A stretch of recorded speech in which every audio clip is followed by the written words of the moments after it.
Oh my God, we got a special guest on the show today. I am so excited. From the Tom and Jerry show. You've loved him in Mouse Party, Fight in the Museum, X Marks the Thumpin'. Ladies and gentlemen, Little Quacker. Welcome to the show. Oh, thank you very much. Oh, I do my mama. I love my mama.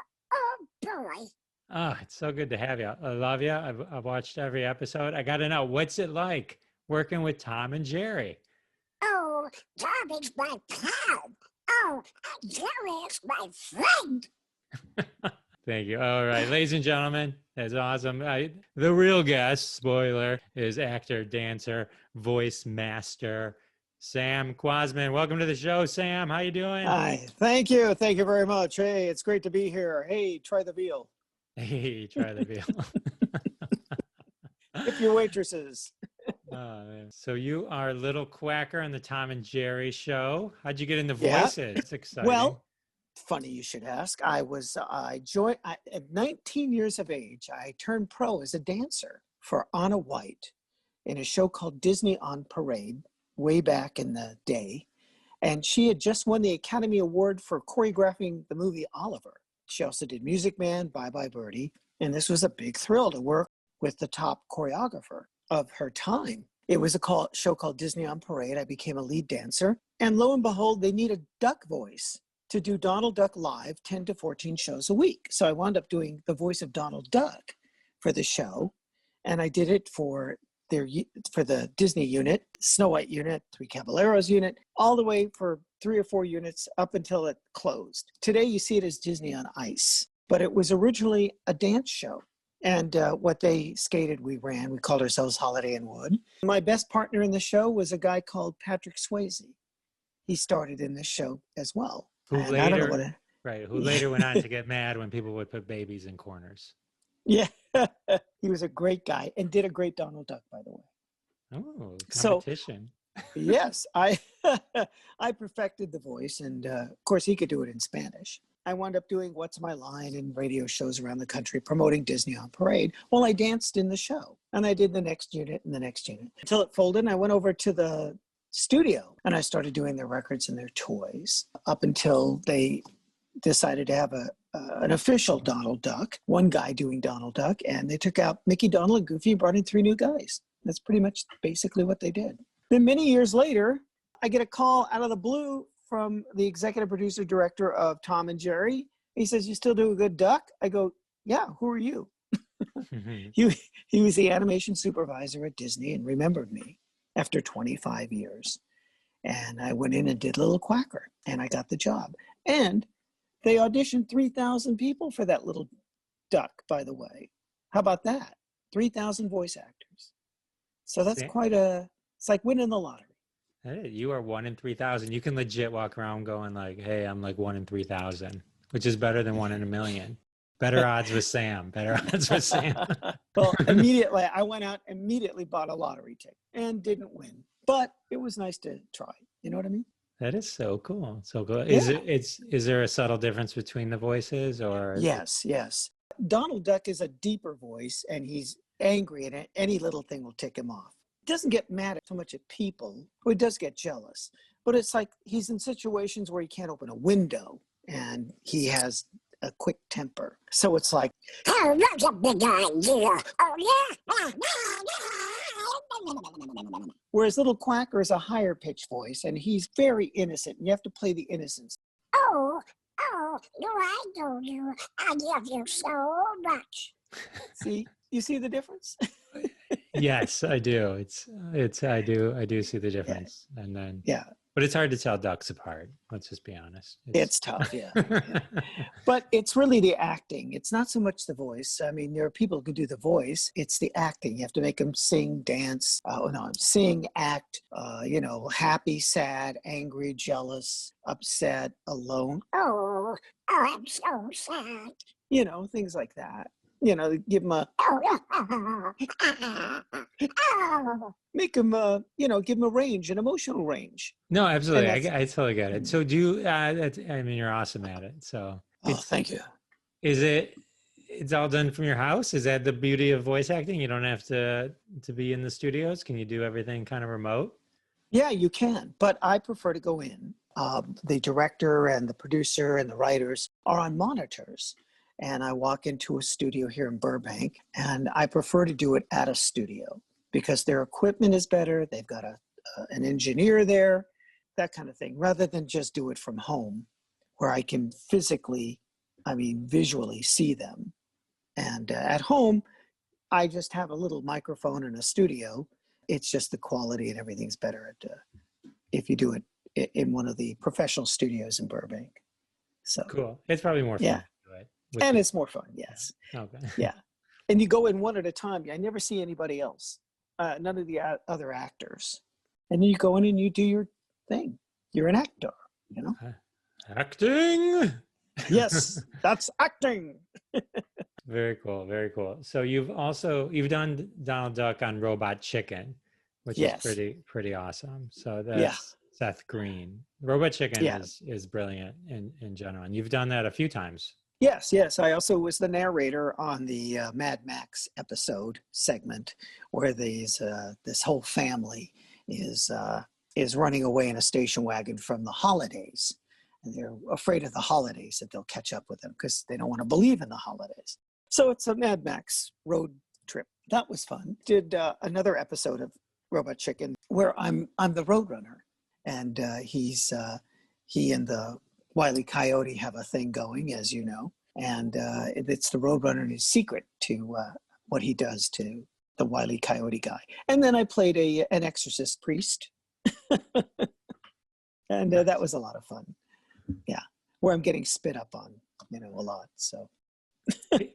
No, that's great. It's a fun. It's definitely a fun show. The stop motion and the whole approach to it is brilliant. And plus, it's like he uses all the toys that we grew up with. It's so great. And so you did one where you were with Mickey Mouse in a bar. Yes, Mickey and Donald at a bar picking up chicks, and it's 30 seconds long. I think it's the funniest thing. I thought it was just a classic. It was one of my favorites. He doesn't want to date a woman that looks just like him in a dress. Minnie Mouse. Right. Yeah. Oh, here we can do it right now. I'll be Mickey. Okay. Yeah, you try that. Hey, John. I can't do it. See, I tried and I couldn't do it. I just wanted to showcase to everyone how talented you are. I couldn't even. I was like, hey, John. I can't even do it. I wanted to do it. In my head, I can do it. And in my head, I did it, but it didn't come out. So that's the brilliance of Sam. I felt it. You felt it. Yeah. So, no, but that's cool.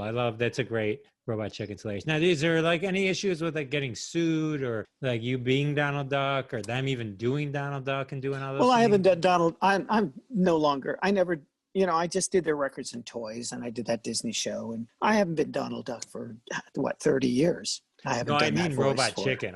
Robot Chicken. Oh, well, I think there's a thing called freedom of speech, and you're talking about parody. So it's comedy. Get sued, I guess. Not you. I don't mean you. Yeah. No I don't think you. I don't know that anyone's come after Seth or Robot Chicken that I know of. Yeah, I never heard of anything. And we just did it. We just did another one. So. Right. I guess it would be parody. You're right. Yeah. Cool. That's cool. So you've done I did want to ask you one other question. Patrick Swayze. Did you stay in touch with Patrick Swayze, or one day were you sitting there going, "Oh, wait a minute. I used watching Ghost or Dirty Dancing and being like, wait a minute. I used to work with that guy." Yeah, I did that once. I was watching him on a big screen in a movie. I forget what it was, Roadhouse or something. And I'd worked with Sam Elliott in Lifeguard, his first movie. And I look up and I go, I think that's Buddy Swayze. I think that's Patrick. And it just says Patrick Swayze. I didn't know his name was Patrick. We always called him Buddy.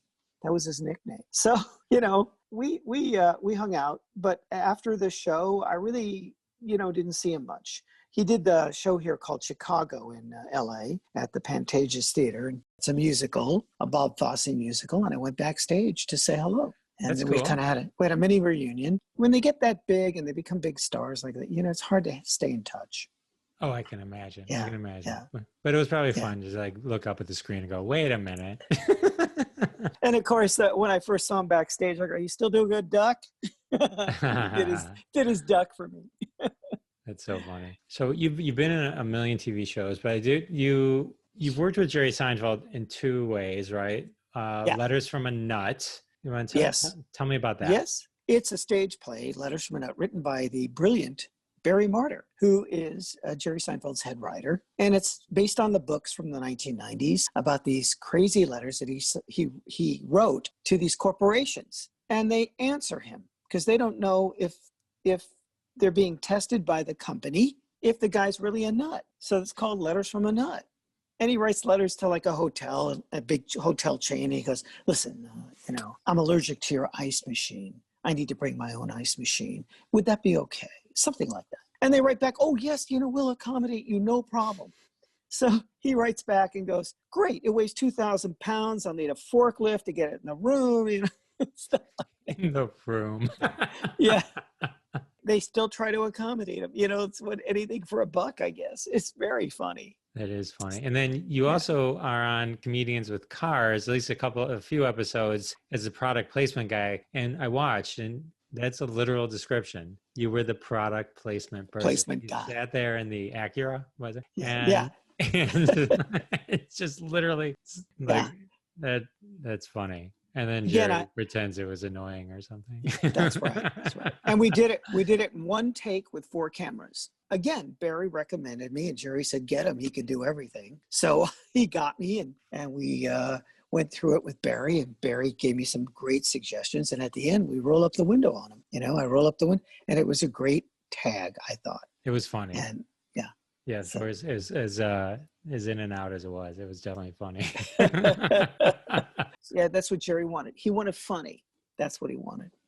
Yeah, Jerry likes that. Yeah. Then he went to Netflix and didn't need a product placement guy anymore. So that was what happened? When he switched to Netflix, he didn't need you anymore? Don't need any commercials. But he said things like, Barry said, don't worry, we'll find something else for you to do. So, he's very generous, very kind. And I'm thrilled to work with him. Just thrilled. It's just flattering. He's just the #1 comic in the world, I think. Yeah, he's unbelievable. He does a lot of good stuff. So that's fun. Well, I hope they work you back in because it's a funny show. It's a great show. It's a good little interview show, the coffee. And the B-roll on that on Comedians with Coffee is the greatest B-roll I think ever. When they cut to that coffee pouring. Man. Well, COVID hit and that stopped everything. So, sure.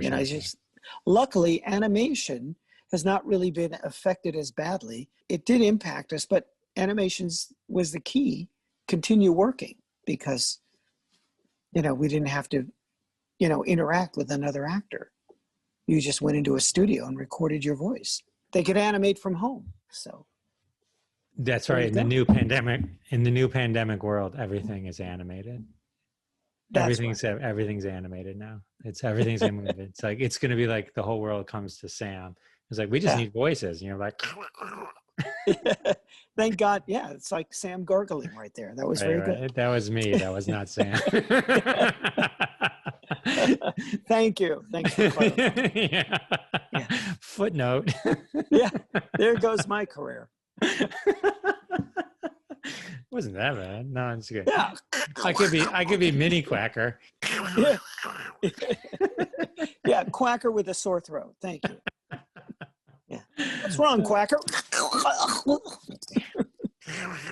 Yeah, I can't do it. It's hard to talk like that. The more you try to imitate you realize how talented you are. Oh, well, thank you very much. Thank you.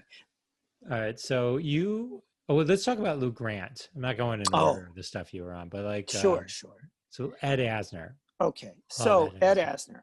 Ed and I have been friends for 50 years, 50 years, something like that, 40 years. I was choreographing a musical called Guys and Dolls, and he was the star. I became friends with him. He'd only won 1 or 2 Emmys at that time.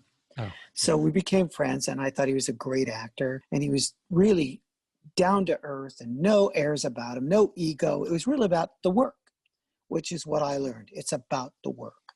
Don't you leave your ego at the door.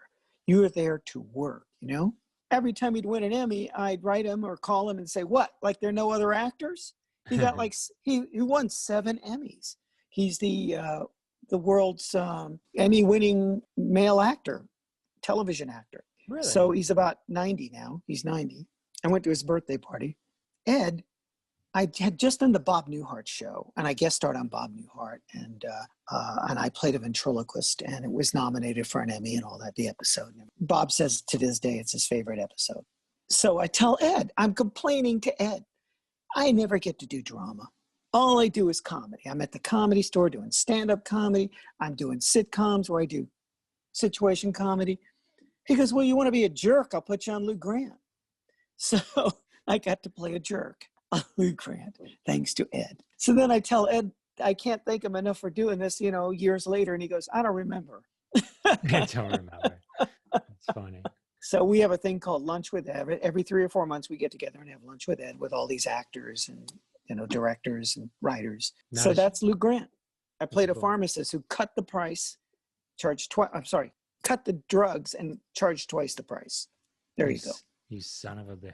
Yes, I am. Yes. Things have gone up. I love Lou Grant. He was amazing in Up. Great. Yes. They're doing his voice, but he just had to do his voice. He just had to and make us all cry in the beginning. And it made him look like him. Yeah. It was a beautiful, beautiful cartoon, animated cartoon. And, now I think the younger generation knows who he is. And I think that's great because he's a fine, fine actor. And, you always want to be around people who are better than you. You want to be around talent. Love people with talent. That's why I'm here talking to you, Jeff. Yeah. And I'm just thrilled because it's every time you see him work or every time you, talk to him, you learn something. Like he was Santa Claus and Elf. Great. Yep. And he was just on season 1 of Dead to Me. Yes, I didn't. Yes, I saw him on that. Yes. So he's definitely he keeps sticking around. Oh, okay. So I didn't want to gloss over Bob Newhart. I was going to bring it up. Oh, okay. You didn't give it enough due because So I watched the clip, and you can go to Sam's website, and we'll talk about the website later. Well, it'll be in the show notes. But you have to watch this clip. It's a long clip too. It's like 10 minutes or so, but it is so funny. I can see why he would think this was his favorite episode and why it was Emmy nominated. You are so funny with that ventriloquist, and I mean, it's just it's seriously I was watching it. Yeah, sometimes you watch the older stuff, and it was funny for the time. You know what I mean? Like maybe this could have been just now. I mean, it was time comedy for the ages. That is one of the funniest segments I've ever seen ever. And I kind of remembered it, but it would have been a long time ago I had seen it, but it was a joy to rewatch it. I got to tell you, it was a joy. Oh, thank you. Thank you. Well, Lloyd Garver wrote it. I'll tell you what they did. Variety, back then, there was no internet. There's no cell phone. I mean, no cell phones, no computers, that you could talk to people on or anything. And they would put ads in Variety for auditions. So they were looking for a ventriloquist. Well, back in that day, I was working at the Comedy Store, and I did a dummy act where the dummy fell apart, and I blindfolded him and make him guess what people are holding up in the audience, and he'd get it wrong. The dummy would get it wrong. So I got to tell you, I called up because at that time, sitcom writers were coming into the Comedy Store and stealing our jokes. And the next week you'd see your act on a sitcom. So I thought, well, they're advertising for an actor who is a ventriloquist and the dummy wants to leave his act and doesn't. Well, I'm thinking, well, this is my act. So I called them up. There was a phone number. I called up CBS and I get the casting director. And I go, I read your ad and I'm at the Comedy Store doing this comedy bit with a dummy. And it sounds like you're doing my act or someone saw my act. And she says, well, come on in and show us. So I come in and I show my little 6-minute bit and I get the job. I mean, it was like, okay, all because I called him up on my own, That's pretty good. And yeah, we did it. And then here it is many years later, decades later. And Bob turns 90, he's now 91. But last year, they did a retrospective of the Bob Newhart show and Bob Newhart. So the Wall Street Journal does the top 10 of every season. I come out number 2 with my performance with Bob for that season. I don't know what number 1 was, but number 2, I was number 2 with my performance. Then Conan in the Hollywood Reporter, they asked all these celebrities, what'd you like about Bob Newhart? He goes, well, I'm a kid and I'm watching the Bob Newhart, and there's a ventriloquist on. And he was so funny. You know, I wanted to become a comedian. I wanted to get into comedy. So I'm responsible now for Conan's career in comedy. I think it was really Bob he was looking at. And then he interviews Bob, and Bob goes, oh, that's my favorite episode is when I did this interview with a ventriloquist. So now that's what they talk about. Only decades later after the fact. So it was so funny that the producers offered me a semi-regular on the series, but Bob quit. So that was the end of the show, unfortunately. And that was the end of it. So that's how careers are made and destroyed. Well, maybe not destroyed, but just not blossomed. Yeah. So that was a roadblock. So you move on. You could have had a spin-off. You should have done a spin-off web series. Now you can do a spin-off web series. There you go. Well, then, yeah, that'd be great. So that's what I played. I played a depressed ventriloquist who believes his dummy is real and wants to go out as a star. Lloyd Garver then became executive producer of Family Ties. And I ran into him at Paramount Studios when I was auditioning for something. And he goes, hey, I was just thinking about you. Come on in. I think I got a part for you in Family Ties. So he put me on Family Ties. And he wrote my original episode. So I'm very grateful to Lloyd Garver. That's awesome. And of course, go ahead. Who did you get to work with on Family Ties? Like, who was in your scenes? Well, I give the dummy gives Meredith Baxter Burney advice on how to perform. Okay. You know, he says something like, if you believe in yourself, they'll believe in you. Don't be worried about the audience. So I'm her opening act in that one. Yeah, that was great. And they were all consummate actors. They were all great. Michael Gross, a fantastic actor. Great to meet him. And of course, you know, Michael J. Fox was terrific. Really enjoyed him.